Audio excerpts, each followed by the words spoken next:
Coming up on Cannabis Coast to Coast News with Alaina Pinto this week, pro-cannabis political candidates have a good week at the election polls led by the election of the first female governor of Virginia, Abigail Spanberger. No one is more happy about that than our own Virginia correspondent, Joe Parsons. I'm Joe Parsons with a special election results report for Cannabis Coast to Coast News. The 2025 Virginia gubernatorial election will go down as an historic day in the Commonwealth. In New Jersey, home grow is a possibility in the Garden State now that Mikie Sherrill is headed to the State House in Trenton. Plus, the state of Oklahoma shuts down their signature gathering for their adult use initiative, disappointing advocates in the Sooner State and the federal cause. Plus, a recent Gallup poll reinforces that a majority of Americans want legalization of cannabis, but Republican support for the reform cause drops by 13% in 1 year. And a recent study of intoxicating hemp-derived THC products in Missouri claims that 96% of those products sold in that state exceed the federal definition of legal hemp items of 0.3%. And wonderful children and infections, space poppers. It was the 9th annual Harvest Cup competition in Worcester, Massachusetts, and Space Poppers won multiple awards on day one. Most of the talk was about the savory tactics and the threatening ballot initiative by prohibitionists in Massachusetts trying to shut down the industry. We can't take it for granted, even though common sense would tell us that no one in their right mind would vote to eliminate an entire industry. But you got to go and vote. Having that opinion won't mean anything unless you go and vote. The fact that people are saying, oh, well, it's written there and that's okay. You shouldn't have to be like, oh, you're lying to me. Let me double check. Let me take a look at this. Instead of just believing the person that comes up to you and is telling you certain parts of it. It's completely unethical. It's wrong in every way. This is going to happen. It's going to get on the ballot. It's up to us as an industry to come together and make sure that the general public knows what those ballot questions actually are. All that and more on Cannabis Coast to Coast News with Alaina Pinto. Next.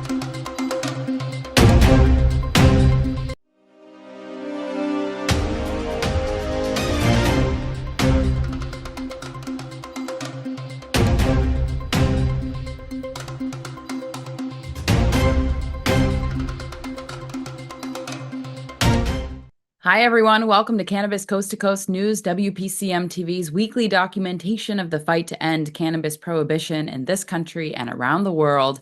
I'm Alaina Pinto.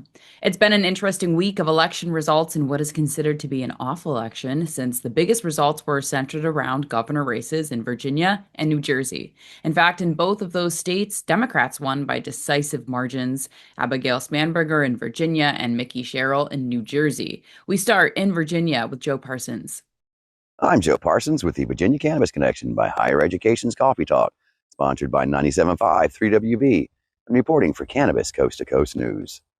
The Virginia's gubernatorial election has caught a lot of media attention because not only did Abigail Spanberger have a large amount of high-profile political support, but it has led to discussions from many about not if, but when the adult-use cannabis market will open. J.M. Pedini, executive director for the Virginia chapter of NORML, was one of the first to weigh in on the issue, stating that, quote, Governor-elect Spanberger's administration has an opportunity to do what the Youngkin administration could not, implement a well-regulated adult-use cannabis market that prioritizes consumer safety, product transparency, and public revenue over illicit sales. Further adding, the framework is already in place thanks to years of legislative work and public input. With an administration poised to act, the focus now shifts from planning to building a retail system that Virginians can trust. J.M. Pedini was also a key speaker and worked with the state's Cannabis Oversight Commission. Now, the big question remains, how long will all this take now that we have an administration poised to act? The answer lies in the hands of the General Assembly. What was so devastating about the vetoes from the past 2 years was the fact that the House of Representatives and the Virginia Senate had passed bipartisan bills for 2 years in a row. Now let's compare that in contrast to Pennsylvania, where Governor Josh Shapiro has practically begged his House and Senate just to work together to pass a bill so that he could sign it. So now it's time for our General Assembly to get yet another round of bills pushed through to the governor so that she can sign them. If we take a closer look at the current seats in the House, it paints a positive picture that the Democratic-led bills should go through just as they did last year. And even more interesting, most of the Republicans that kept their seats this year were the same to vote yes to this and the other cannabis bills that ultimately got rejected. So the path through the House looks positive, and a similar outlook is expected in the Senate. Once the adult use bill gets signed into law by our governor, it will go back to the hands of the Virginia Cannabis Control Authority to implement the license processes, establish fees, and set the testing and standards to match those already in place for the medical market. It could be a safe estimate of early 2027 to see the first round of operators in the Commonwealth. The next question will be, will the already established players in the medical market have the first shot at adult use licenses, or will it be open to anyone with a dream to become a retailer? You can bet I'll be on top of that and many other questions in the future. Well, that's going to do it for Higher Education's Coffee Talk, sponsored by 97.5 3WB and reporting for Cannabis Coast to Coast News. I'm Joe Parsons. Until next time, stay lifted. Here in Massachusetts, most of the attention on cannabis this past few weeks has been on some of the sordid tactics signatures are being collected to drastically reform the existing adult use laws in the Bay State.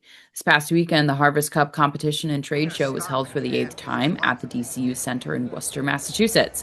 Executive producer Jimmy Young was on hand with Massachusetts reporter Curtis Emery, and they took a sampling of opinions from the pro-cannabis crowd about the ballot initiative that is going on in the Bay State that could drastically impact the existing industry. I'm Curtis Emery with the Bay State Report for Cannabis Coast to Coast News, and I'm here on location at the Harvest Cup in Worcester, Massachusetts. And when I look around, I see so many of the great people who make the cannabis industry in Massachusetts what it is, and the same people whose livelihoods are on the line with the ballot initiative here in the state to overturn adult sales in Massachusetts. How upsetting is that, Chief? It is infuriating, and the reason why is because, like you said, I put everything into this, literally everything, life savings and everything.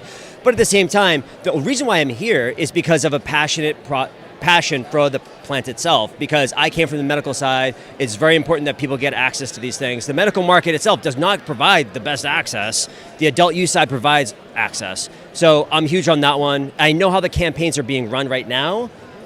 $8 or $9 they get per signature. They're being very forceful to get people's signatures. They may be saying things they shouldn't be necessarily saying, but it's a well-organized campaign. If you estimate how much they're going to spend, it's about almost $1 million they're going to spend just in signatures alone. This is a well-organized campaign. You have to take it seriously. This is going to be a fight. Do you think that you have the unity of people in the industry to understand how serious this is? I think unity on this issue is very possible because it's obviously existential, right? If cannabis for adults is not legal, a lot of people's hopes, dreams, blood, sweat, and tears will be going down the drain. So you can't just sit back and say, how did this happen? We need to be actively, presenting a cohesive, coherent counterpoint to the prohibitionist rhetoric. And obviously the reports of, lying to people to get a signature is very clearly motivated by the money these people are getting paid. But, a signature doesn't mean a vote. So even if you got tricked and you signed it, go encourage people to vote. Go encourage people in your friend circle, your family, to go vote. Even if you're a single issue voter, great. This is an issue that literally, will make or break this industry. And it's disturbing to me from that standpoint as somebody who has been a part of the political process in Florida and Massachusetts and sees how they are completely using this process to manipulate the system and to take small businesses who have worked so hard. Bada Bloom and other companies, especially small companies, we've spent so many years raising money. We've worked so very hard to try to make it within a highly regulated business where we're not allowed to write anything off with taxes, nothing, and they want to come after us and just make it all go away. That's unfortunately the country that we live in. It's controlled by corporations. Politicians are going to listen to the lobbyist that has the most amount of money. So if our opposition has a significant amount of money that they're spending on lobbyists, then they're going to get the ear of those politicians. So, are you telling me that the political system in our country is corrupt, and that No, they're not in business right now. I mean, exactly. So I mean. I've been Curtis Emery with the Bay State Report here for Cannabis Coast to Coast News at the Harvest Cup in Worcester, Mass. And I hope we'll be here next year. The governor's race in New Jersey was not as contentious as the one in Virginia, since the Garden State already has a vibrant adult use market. The new governor-elect there, another Democrat named Mikie Sherrill, is on record saying that she wants to move forward with allowing home grow. And that's always been a target issue since the beginning in New Jersey. So here's reaction on the election from the Garden State with Jill Goldsberry. Hey, welcome back to the Cannabis Coast to Coast News Report for New Jersey. I'm Jill Goldsberry with Cannabis Coast to Coast News, and we are pivoting to the November 2025 election, which has given the East Coast cannabis market a major jolt. The big news is the victory of Democrat Mikie Sherrill in the New Jersey governor's race. And according to the normal analysis, this is a clear win for policy progress and a major defeat for the cannabis status quo. Right now, New Jersey's market has been legalized since 2021, and we're still crippled by several problems. No home grow, high consumer prices, and uneven access. Sherrill's office promised to keep those limits, promised to assist in changing those limits, as where her opponent, Jack Ciattarelli, wanted to keep the limits locked in place. And the stakes could not have been higher for this election, for our market. And so Sherrill's victory means we can finally expect action on these critical issues.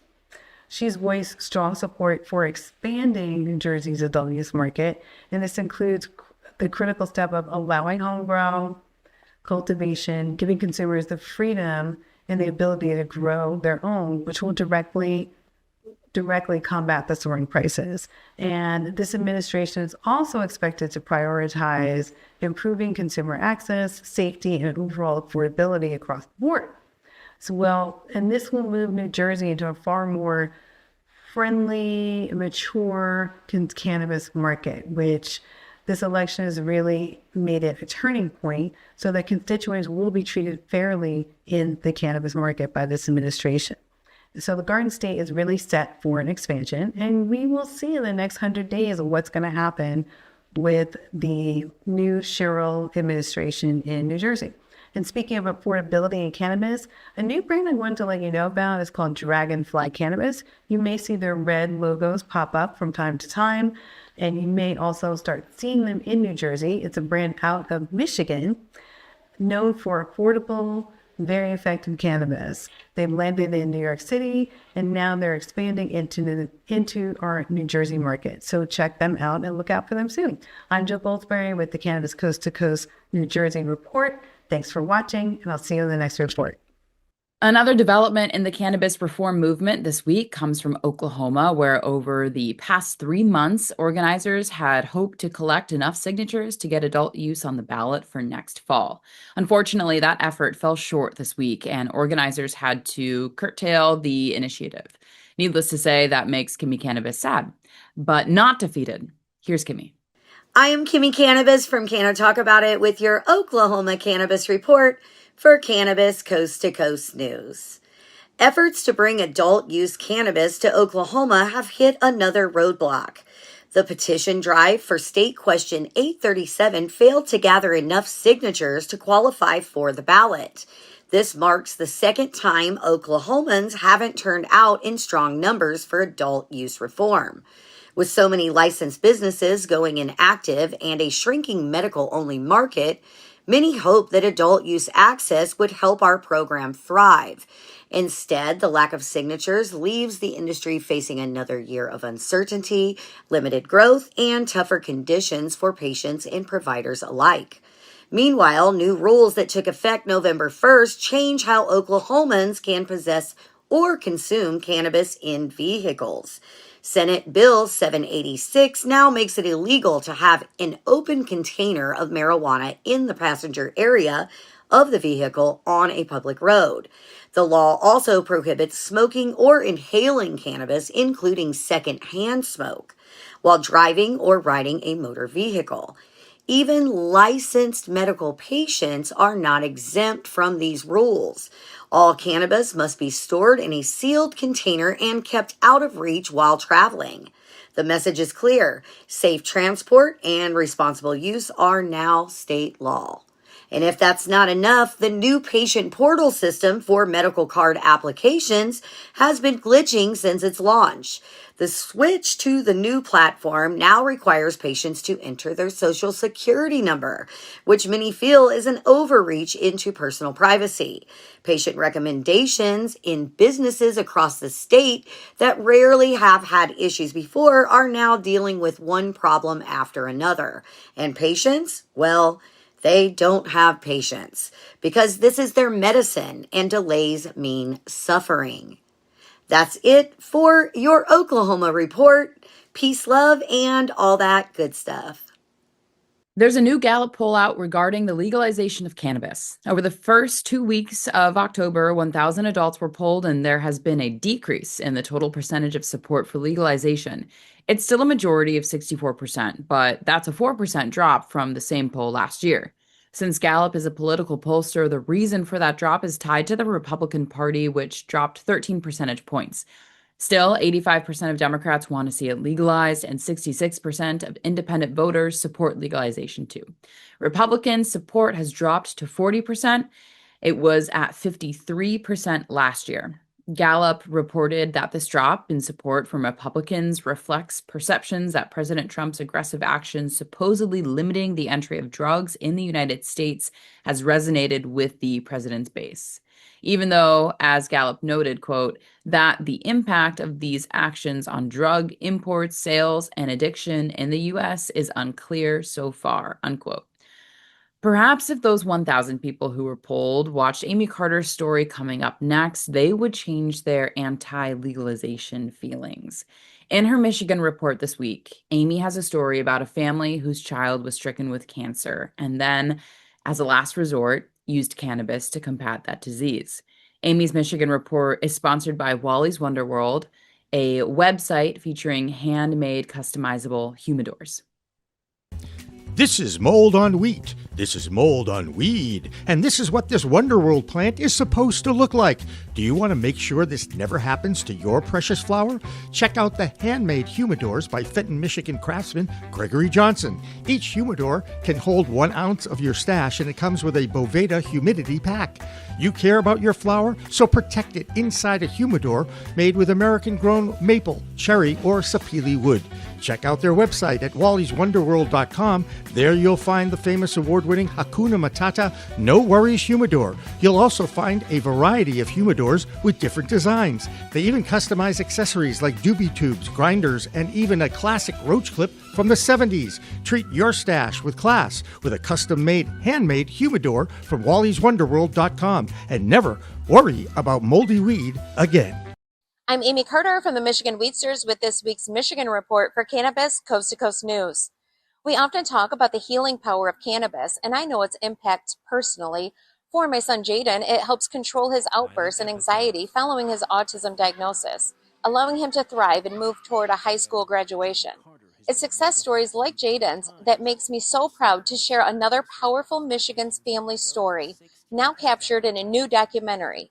Meet the family who faced every parent's worst nightmare. Their young daughter, Gray, was battling childhood cancer. After finding out she was allergic to chemotherapy, they were forced into a desperate situation and a decision that changed everything. Walked in with a computer on wheels. And at that time, my daughter was starting to kind of come around. I was on one side of her. My husband was on the other. And she was just sitting there with her passy in her mouth, looking around. And they proceeded to show us an image of a very brightly lit, large brain tumor. Baseball-sized tumor in the center of her brain. So we saw the image. It was terrifying. We knew immediately what it was. And I think the next words out of the doctor's mouth was that it was aggressive and inoperable. In the face of long odds, they turn to cannabis oil. The incredible results are nothing short of a medical miracle. The new documentary, Saving Gray, takes you inside the raw, intimate, and emotional fight for her survival. It's a powerful, unvarnished look at the faith and conflict this family endured just to bring this life-saving truth to light. You can watch the full film, Saving Gray, right now on YouTube. He chose to lower her dose to the very smallest dose out of 21 kids in the entire trial. She was on the very lowest dose.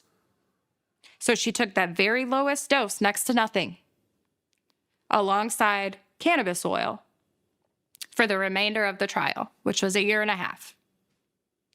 And she is the only one out of all 21 kids who had consent to use cannabis oil.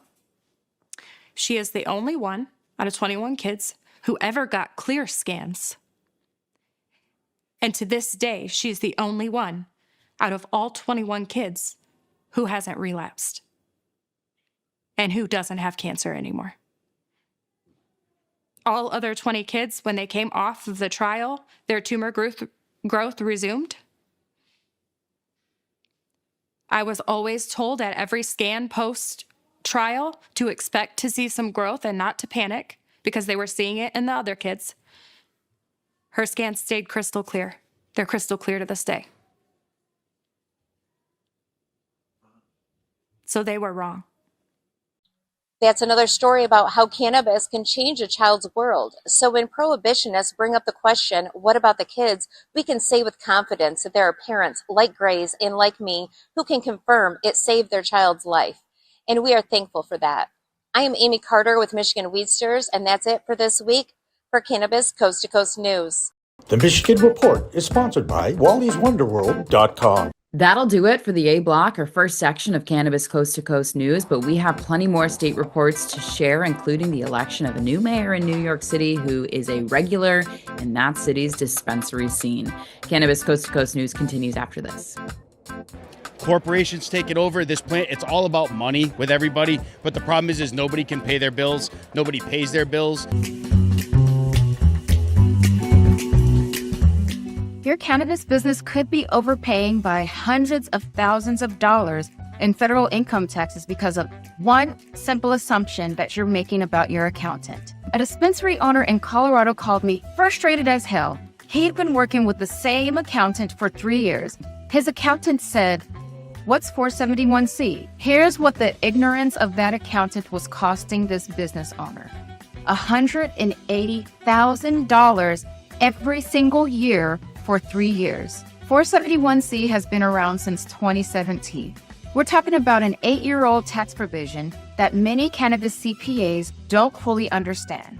471C is one of the most complex and highly debated tax strategies in the cannabis industry. If you want to make sure you're not leaving any money on the table, I'm offering free 471C reviews this month. Link in the description.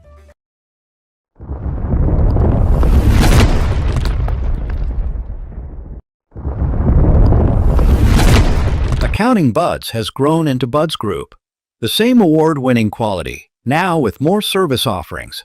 Buds Group, your best buds in the biz.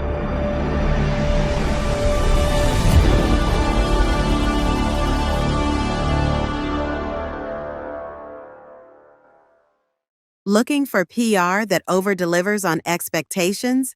At Maverick Public Relations, they pair big agency experience with personalized attention. From launching award-winning brands to securing top-tier media hits, their data-driven communications team helps visionary leaders and entrepreneurs rise above the media noise. Maverick PR is responsive, collaborative, and relentless about results and ROI. Visit themaverickpr.com and make headlines together. If you want to make history, if you want to be part of history, if you want to say you helped legalize marijuana in America, now is the time to join us.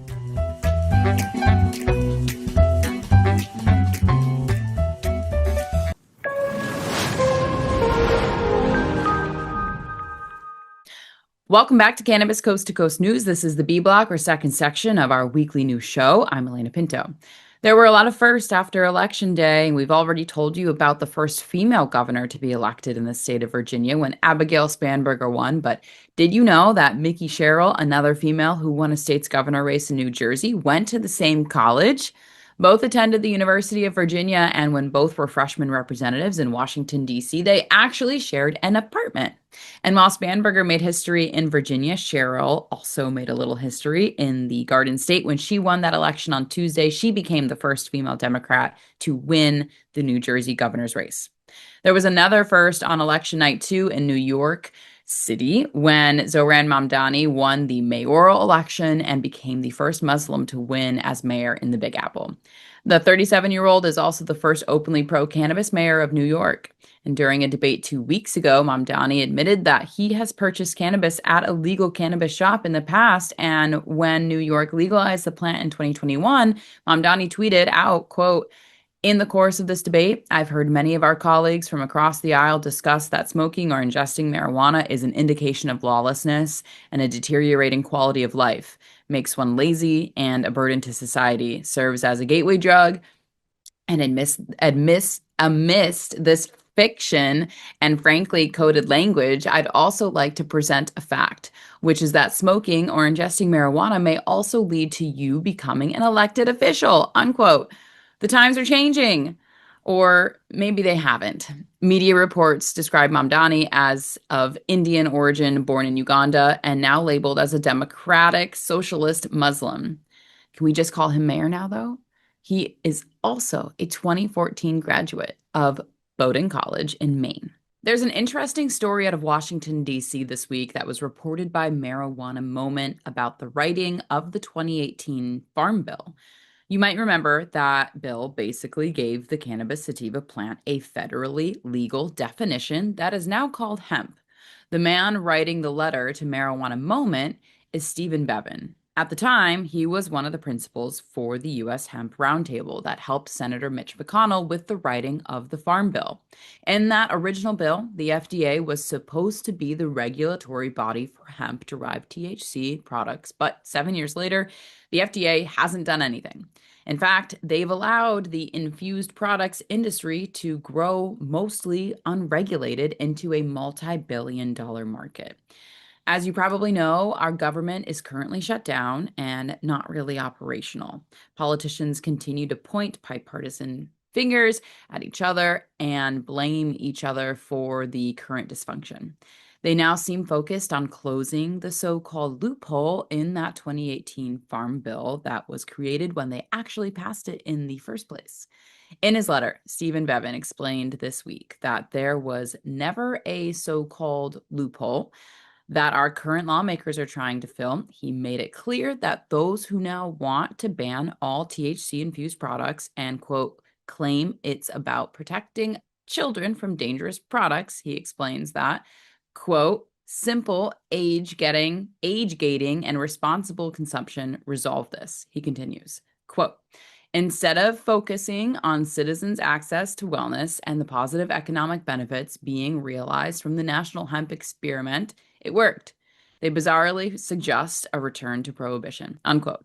This is what Kerry Hinkle and his industry are frustrated about. Simple regulation, age gating, and more regulations on labeling should calm everyone down. But what this Congress will do is still anyone's guess. So here's Kerry Hinkle with his insight on this week's Hemp Report. I'm Kerry Hinkle with Bayou City Hemp out of Houston, Texas, and I'm back again with another Hemp Report for Cannabis Coast to Coast News.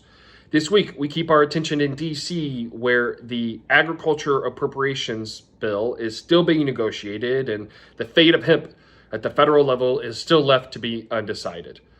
Now, we're hearing about rumors that Mitch McConnell and Rand Paul are going back and forth, proposals on potential milligram caps that are very low to reasonable, possible beverage carve-outs. Do we just study what's going to happen and kick the can down the road? Do we strip the language entirely and let the Farm Bill and the Agriculture Committee tackle this issue, as most in the industry would argue is more appropriate? We understand Mitch McConnell is leaving and pushing in all of his chips and calling in a lot of favors to convince senators that they should ban hemp at the federal level. We're hearing, from the hemp side, almost every advocacy group I know has activated their entire membership to urge them to call their members of Congress and their senators and ask them to not ban hemp. This has resulted in millions of customers being emailed. I understand just one advocacy organization alone has sent over 100,000 emails to Congress in the last few months. From public pressure is ramping up on most Senate and House side members as consumers don't want to lose access to the hemp products they've been buying for 7+ years now. Now, Senator Hoeven from North Dakota is playing dealmaker here as his position of the subcommittee of the Agriculture Appropriations Bill. It is his job to get McConnell and Rand Paul to play along.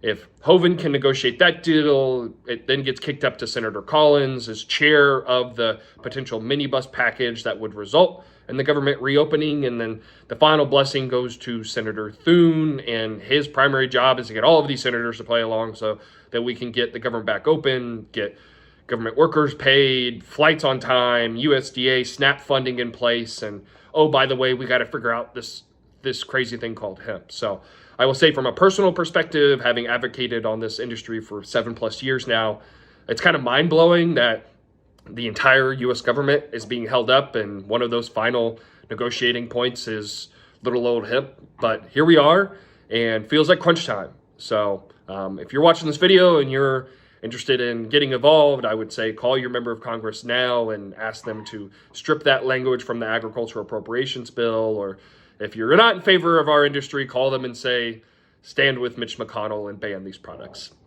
Whatever your decision is, that is up to you. I know what I'll be doing. As soon as I stop record on this video, I will be calling my senator yet again. So again, I'm Kerry Hinkle with Bayou City Hemp out of Houston, Texas, and I'll hopefully be back again next week for another hemp report for Cannabis Coast to Coast News. One state that is always in the news when it comes to cannabis or hemp is the Show Me State of Missouri. And this week, the Missouri Cannabis Trade Association released research titled the Missouri Hemp Hoax Report. In that report, the association purchased 55 hemp-infused products from illegal stores and had them tested. What do you think they found? 53 of the 55 products tested far exceeded the 0.3% of THC in dry weight that is supposed to be the limit for legal hemp-derived products. In addition to the fact that most of these products exceeded that 0.3% THC, was the fact that many of those products had THC content between 10 and 80%. That's even more than the legal cannabis adult use shops in that state. They also found that 29% of those products purchased at illegal stores had harmful contaminants, including pesticides, heavy metals, and residual solvents. It seems every state has issues with THC-infused products, and now there are more issues in Arizona. So let's check in with Karen Black. I'm Karen Black from Greenfinger Consulting with the Arizona Cannabis Report for Cannabis Coast to Coast News. First up, I need to set the record straight from last week. I reported the Arizona Court of Appeals was scheduled to hear oral arguments on November 4th in the case of the Hemp Industry Trade Association of Arizona versus Attorney General Chris Mays in the ongoing battle over the sale of products with hemp-derived THC. We think the hearing is scheduled for November 14th, but I can't confirm that at this time. Meanwhile, the temporary stay remains in effect, so non-licensed retailers can continue to sell these products while the appeal moves through the courts. We'll continue following this important case, so stay tuned. Speaking of HEDA, they represented at the Green Build International Conference this past week in Los Angeles.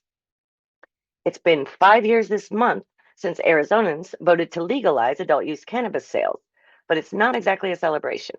According to Mary O'Driscoll's post on AZ Big Media, the industry is experiencing what leaders are calling a full swing market correction.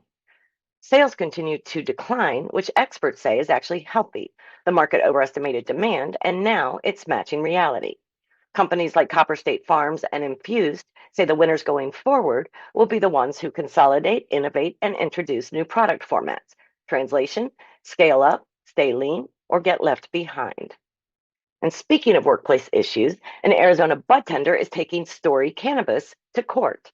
The former Phoenix area employee filed a federal class action lawsuit alleging the company illegally withheld tips and used them to cover cash register shortages. Story Cannabis has 11 locations here in Arizona, and the lawsuit also involves former workers from Ohio and Maryland. At least 200 employees could be affected across all 3 states. We'll be watching how this plays out because it could set a precedent for labor practices across the industry. And lastly, some good news. Rose Law Group, which runs one of Arizona's most prominent cannabis legal practices, has been recognized in the 2026 Best Law Firms Tier 3 rankings in 3 practice areas in Scottsdale. That's the kind of business leadership Arizona's cannabis industry needs right now. That's all for this week's Arizona Report. I'm Karen Black from Greenfinger Consulting reporting for Cannabis Coast to Coast News.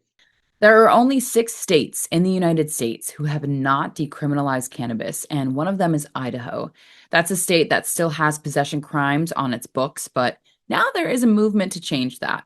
Over the past week, the Natural Medicine Alliance of Idaho received approval to start to collect at least 70,000 Idaho voter signatures by April 30th of next year in order to get a medical cannabis question on the ballot.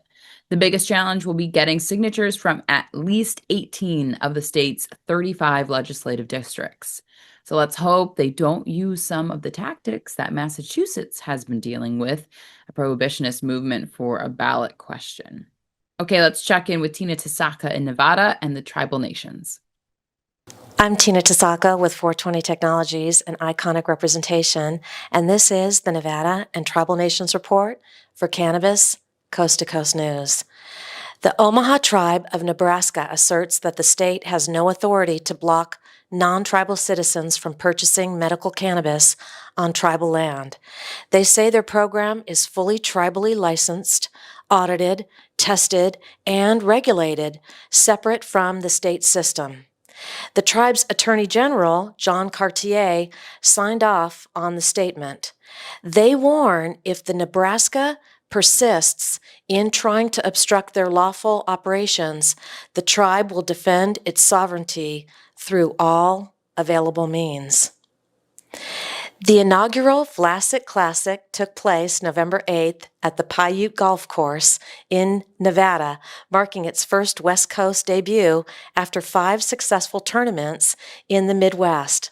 More than just golf and good times, this event unites the community around a mission of advocacy, equity, and positive change within the cannabis industry.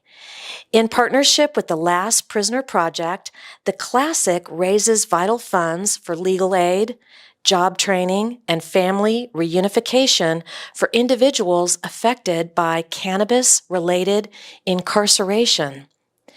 In addition to the tournament, attendees can enjoy a silent auction, live entertainment, networking mixers, vendor showcases, and community engagement activities, creating a full weekend of purpose and connection by blending philanthropy, sport, and advocacy. Vlasic Labs CEO Willie Vlasic launched the Vlasic Classic Charity Golf Tournament in 2023, first in the Missouri Ozarks, and then expanded to Michigan in 2024 to support the Last Prisoner Project. In 2025, the Michigan event also raised funds for Freedom Grow. That's it for the Nevada highlights and tribal nations. I'm Tina Tasaka with 420 Technologies and Iconic Representation for Cannabis Coast to Coast News. I'm Marianne from Alibi with the Oregon Cannabis Report for Cannabis Coast to Coast News. Oregon's 2025 outdoor harvest is another record-breaking 12.18 million pounds.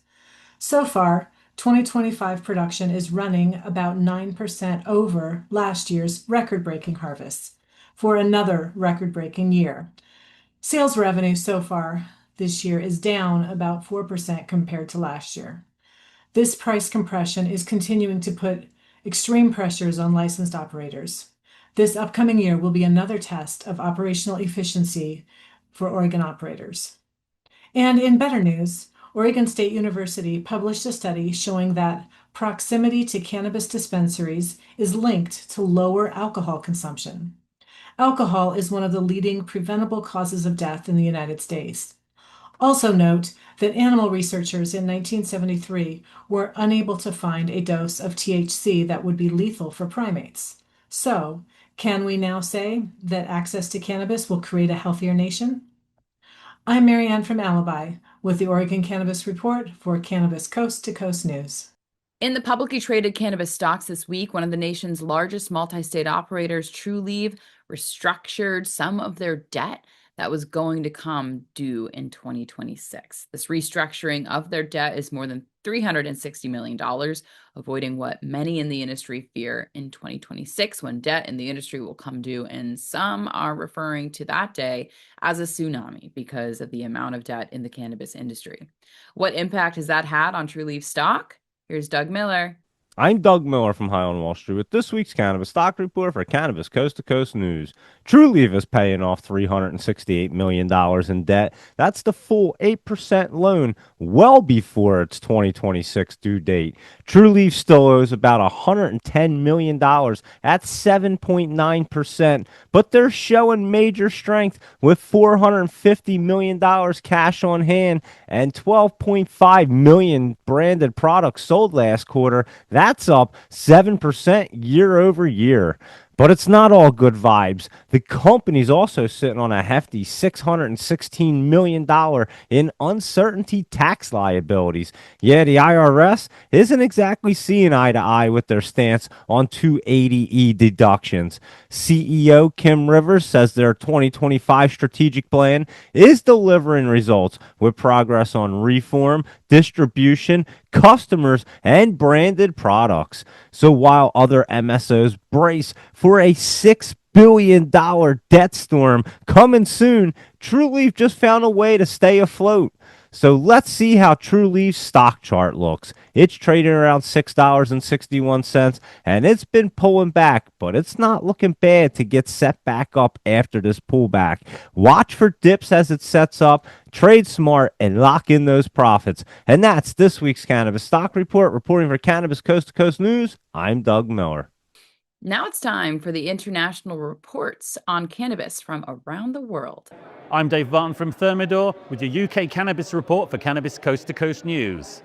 And here today we're at the Charter House just look at this room. It's insane. We've got all the 16th, 17th century adornments around the room.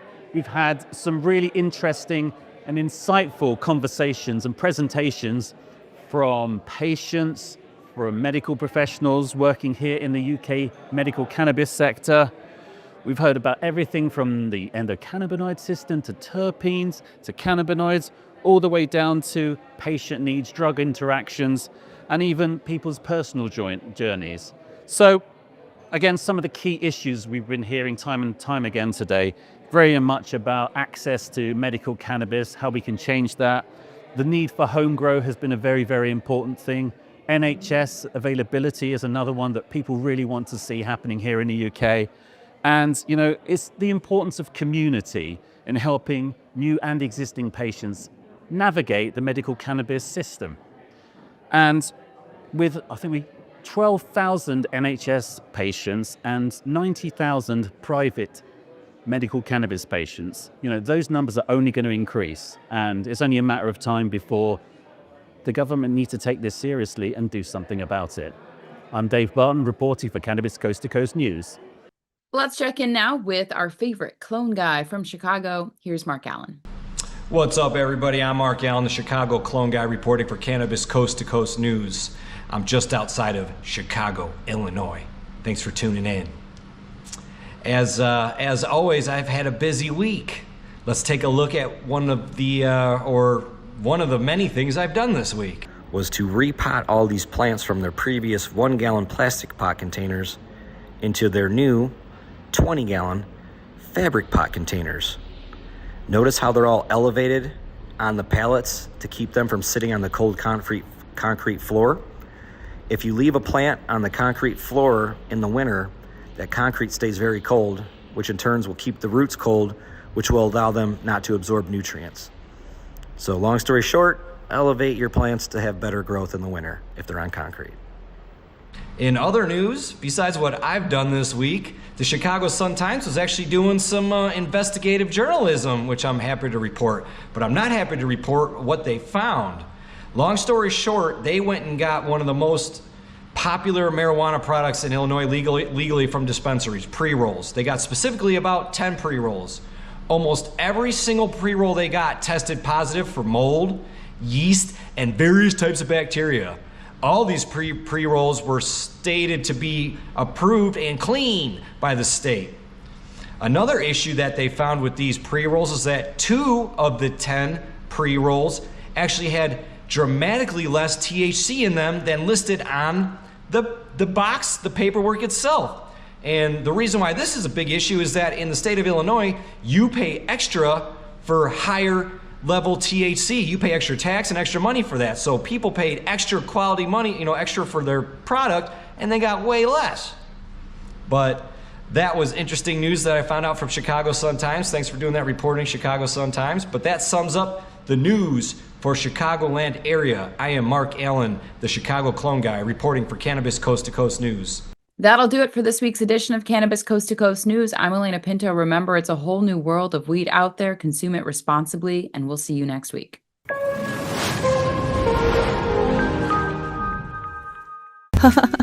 I think I messed up. Did you know there's a place that covers all the cannabis news you need? Pro Cannabis Media is now WPCM TV, your go-to website for things cannabis. WPCM TV is the CNBC of weed, bringing you the latest news you need. Amie Carter. This week, she reports from inside the State House in Lansing. I'm Amie Carter from Michigan Weedsters with this week's Michigan Report for Cannabis Coast to Coast News. And talk shows about all things cannabis. Well, thank you. And thank you for all you're doing to get the word out. Like, this show is so important. It all started back in 2018 when Emmy award-winning talk show host Jimmy Young kicked it off with the In the Weeds podcast. That it's not just any generic paper towel. You do have a brand that you use, right? Yeah, we live or die by the bounty. I mean... the quicker picker-upper! I love that! His mission? Building an army of multimedia journalists and podcast hosts who are documenting the fight to end cannabis prohibition in this country and around the world. Fast forward to today, and we've got the nation's only weekly cannabis coast-to-coast news program with Alaina Pinto. Hi, everyone. Welcome to this week's Cannabis Coast to Coast News, WPCM TV's weekly production of the fight to end cannabis prohibition in this country and around the world. I'm Alaina Pinto. Delivering the nation's only TV news-style program. Since June 2021, WPCM TV has racked up over 1.3 million views with 17 million impressions and picked up over 16,000 subscribers on YouTube alone. For more information, contact the team at WPCMTV.com